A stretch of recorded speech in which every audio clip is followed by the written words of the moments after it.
I know it's hard work, but you really do have to shake this tin. It says for a minute after the ball starts rolling, but if the paint isn't properly mixed, it won't spray properly anywhere through the tin. It just don't work. I've found that out the hard way many times by trying to short it out. So we're going to spray it, and I'm going to put it on pretty thick, particularly where all the damage has been. Around here, we're going to actually build this up. So here we go. Just put on a light coat to start with, always just to let it drip, and just noticing how far I am away from the wheel. Keeping it smooth and getting a good coat.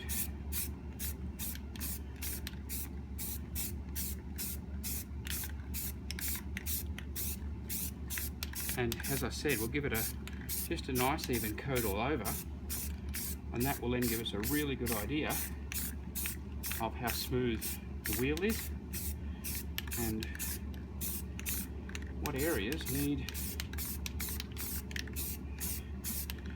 a bit more paint to fill up the hole, or a bit more primer to fill up the hole.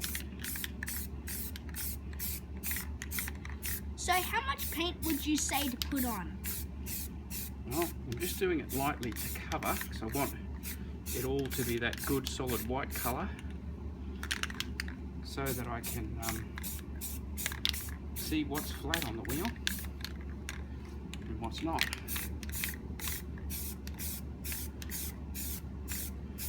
And then where the damaged areas are, where the scratches are up here, I'm actually going to go silly thick and put it on really thick, because the paint will end up filling the damage.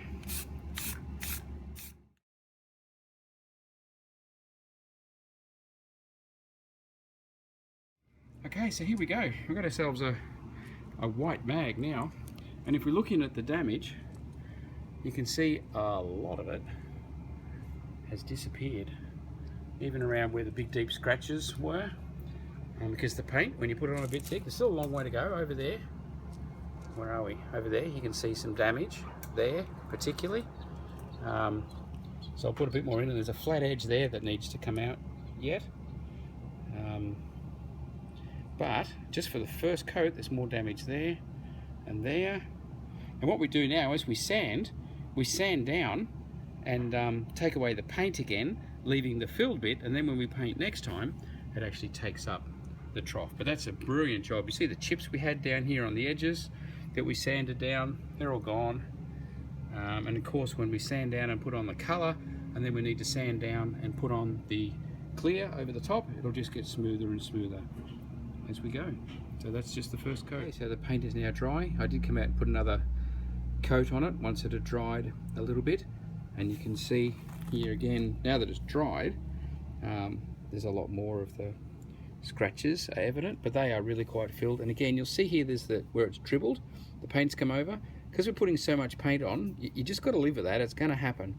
And when we let the paint dry, we can then sand that, and that dribble will come off. That'll totally disappear. But while we're just filling at the moment with this, we're just going to have to live with that. And there's the really bad bit there. I don't know what you can see of that on the video, but I'll give it a quick sand and then we'll have another look. Now, what I did discover was that the dollar store paint tape, seeing it here, those dark lines, when it got a bit of paint on it, it got wet, it started to peel and curl right back. So paint tape that peels when you put paint on it ain't too great. So I'd have to recommend not that.